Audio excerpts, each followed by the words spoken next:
కిరణ్ గారు, మీరు మొన్నసారి మాట్లాడుతూ లోకేష్ గారు ఇది వైఎస్ఆర్సీపీకి, టీడీపీకి లేకపోతే ప్రభుత్వానికి సంబంధించినటువంటి సమస్య కాదు, మేము అభ్యర్థులము కష్టపడి చదువుకున్నాము, మా సమస్య ఇది డిఎస్ఏ అభ్యర్థులకు సంబంధించిన సమస్య, చర్చకి నేను వస్తాను అవసరమైతే, మేము రావడానికి సిద్ధంగా ఉన్నాము అన్నారు.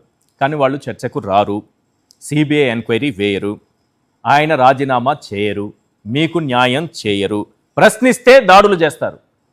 ఒక మాజీ ఎమ్మెల్యేని ఇప్పుడు నేను చూపిస్తున్నటువంటి దృశ్యాల్లో ఒకసారి చూడండి. మల్లాది విష్ణు గారిని అదుపులోకి తీసుకొని అక్కడ వెళుతుంటే పోలీసులు వెనక నుంచి ఒక పచ్చ పార్టీకి సంబంధించి, వెన్నుపోటు పార్టీకి సంబంధించిన మహిళ మల్లాది విష్ణు గారిని చేతి మీద జెండాతో కొడుతోంది. మీకు అర్థమవుతోందా సిచ్యువేషన్? ప్రశ్నిస్తే దాడులు చేస్తాం, కోడిగుడ్లతో కొడతాం, మూత్రం సీసాలు విసురుతాం, జెండా కర్రలతో కొడతాం. ఇదే సమాధానం వస్తుంది. అయినా సరే మీ పోరాటం కంటిన్యూ చేస్తారా? మీకు వచ్చే సమాధానం అయితే ఇదే. Sir, before I'm going to start my words, YSRCP పార్టీకి సంబంధించిన ముఖ్యంగా మన మాజీ సీఎం జగన్మోహన్ రెడ్డి గారికి, అలాగే ఆ పార్టీ నాయకులకు, వైఎస్ఆర్సిపి కార్యకర్తలకు, ఎవరైతే మా నిరుద్యోగుల తరపు నుండి ఎవరెవరైతే పోరాటం కోసం రోడ్డు మీదకి వచ్చారో వారందరికీ నా హృదయపూర్వక డిఎస్సి అభ్యర్థులందరి తరపు నుంచి నేను మీకు అందరికీ కూడా హృదయపూర్వక ధన్యవాదాలు తెలియజేస్తున్నాను. I humbly thankful to all the people who came on to the roads. మా కోసం అని మీరు పోరాటం చేయడం కోసం, మా కోసం సంగీతం తెలియజేయడం కోసం వచ్చిన నాయకులకు, మరి ముఖ్యంగా ఏంటంటే నేను విష్ణు గారికి మా తరపు నుంచి పూర్తి క్షమాపణ చెప్తున్నాను. డిఎస్సి అభ్యర్థుల తరపున మీరు పోరాటానికి వచ్చి మీరు అవమానపడినందుకు మమ్మల్ని కూడా క్షమించండి సార్. I request. దీన్ని మీరు వాళ్ళు అవమానపరిచింది మల్లాది విష్ణు గారిని కాదు, నేను ఇంతకుముందు చెప్పినట్టుగా ప్రజాస్వామ్యాన్ని అవమానపరిచారు. What you said is right, but personally ఆయన హ్యూమిలేట్ అయ్యారు కాబట్టి నేను ఆయనకి సారీ చెప్తున్నాను. విషయం ఏంటంటే ఇది పర్సనల్ హ్యూమిలేషన్ జరిగింది. దట్ ఈస్ బియాండ్ దాట్ మనం చూద్దాం. అంటే ఎథికల్ మోరల్ అన్ని లూజ్ అయిపోయి ఇట్లాంటి ఇష్యూస్ చేయడం అనేది కరెక్ట్ కాదు సార్. ఎందుకంటే మనం కాన్స్టిట్యూషనల్ రైట్ ప్రకారం యాక్చువల్గా ఏంటంటే ప్రతి ఒక్కరికి వారి బాధని వ్యక్తపరచుకోవడానికి ఒక కాన్స్టిట్యూషనల్ రైట్ ఉంది. అవును. అది ఏంటంటే అది బియాండ్ ద ఏంటంటారు కాన్స్టిట్యూషన్ కానీ, లేకపోతే ఏదైతే లా, ఎథికల్ లా ఏదైతే ఉందో దానికి ఇండియన్ లాకి సంబంధించి కానీ, లేకపోతే పోలీస్ అడ్మినిస్ట్రేషన్ కి సంబంధించి కానీ మనం వ్యక్తపరిచే ఏదైతే మనం బాధ ఉందో, మన బాధ ఇతరులని అక్కడ బాధించకూడదు, వారికి ఆటంకం కలిగించకూడదు, అక్కడ ప్రదేశాన్ని కానీ అక్కడ మనుషులను కానీ మనం దూషించడం కానీ ఇట్లాంటివి ఏది చేయకూడదు. అట్లాగా ప్రభుత్వ ఆస్తులను నష్టపరచకుండా, ఎవరికి డిస్టర్బ్ చేయకుండా మన బాధను మనం సైలెంట్ గా ఎక్స్ప్రెస్ చేసుకోవడానికి కాన్స్టిట్యూషనల్ రైట్ ఇచ్చింది. అవును.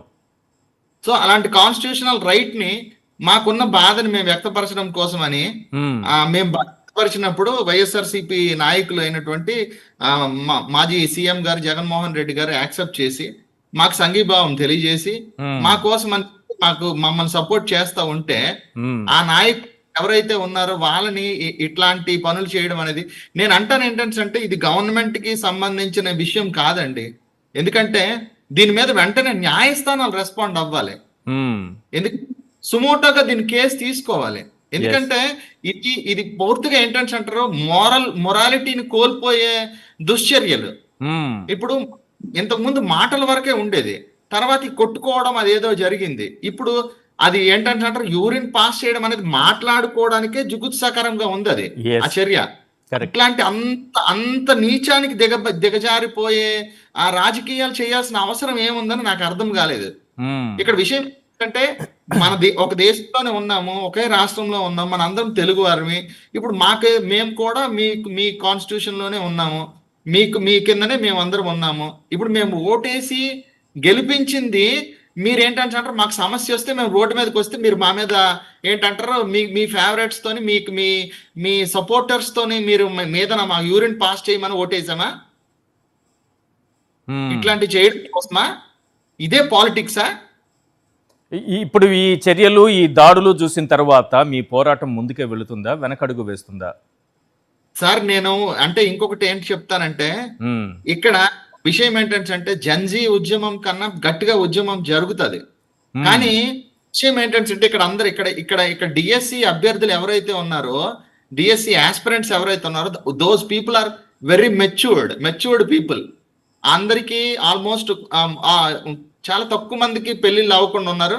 చాలా మందికి పెళ్ళయ్యి ఒక కుటుంబం, ఒక మంచి వ్యవస్థలో మేము ఇంకొకటి ఏంటంటే మేము టీచర్ జాబ్ వస్తే ఒక సొసైటీని, ఒక గుడ్ సొసైటీని డెవలప్ చేయాలి. అట్లాంటి బాధ్యతాయుతమైన వృత్తిలోకి వెళ్తున్నాం కాబట్టి మనమే మొరాలిటీ పాటించాలి అనే ఉద్దేశంతో మేము వ్యవహరిస్తూ ఉంటే, ఈ రోజు నేను ఎందుకు అందరికి బిఫోర్ నా వర్డ్స్ చెప్పడానికి ముందు థ్యాంక్స్ చెప్పానంటే అంటే ఎవ్రీవేర్ ఒక్క చోట కూడా ప్రతి అంటే జగన్మోహన్ రెడ్డి గారు ఇచ్చిన support it was tremendous in lot of places it was very successful. ప్రతి చోట మా అభ్యర్థులు మేము అందరం ప్రతి చోట చాలా చోట్ల పాల్గొన్నాం. మీ పోరాటం అయితే కంటిన్యూ అవుతుంది, 100కి 200% కంటిన్యూ అవుతుంది సార్. ఢిల్లీ తరహా జన్జీ ఉద్యమం ఆ స్థాయిలో జరుగుతుందా? నేను అదే చెప్తున్నాను సార్. ఇప్పుడు విషయం అంటే ఢిల్లీ తరహాలో మాట్లాడడానికి, ఇప్పుడు అక్కడి నుంచి రావడానికి ఏంటంటారు, అభిజిత్ దీప్కే ఒక్కడే రావక్కర్లేదు. ఓకే, ఆయన వచ్చి ఇక్కడ నడిపించాల్సిన అవసరం లేదు. ఎందుకంటే ఇక్కడ పెయిన్ మేము అనిపిస్తున్నాం. అభిజిత్ దీప్కే ఆయన ఏంటంటే అంటారు జస్ట్ ఒక కాల్ ఇచ్చున్నాడు. ఆయన ఏమి నీట్ రాయలేదు. ఇక్కడ మేము రాస్తున్నాం. కరెక్ట్. రాయని వాడే ఒక నాయకత్వంలో నుంచి అంత చేసినప్పుడు మేము చేయడానికి అనేది పెద్ద విషయం ఏం కాదు.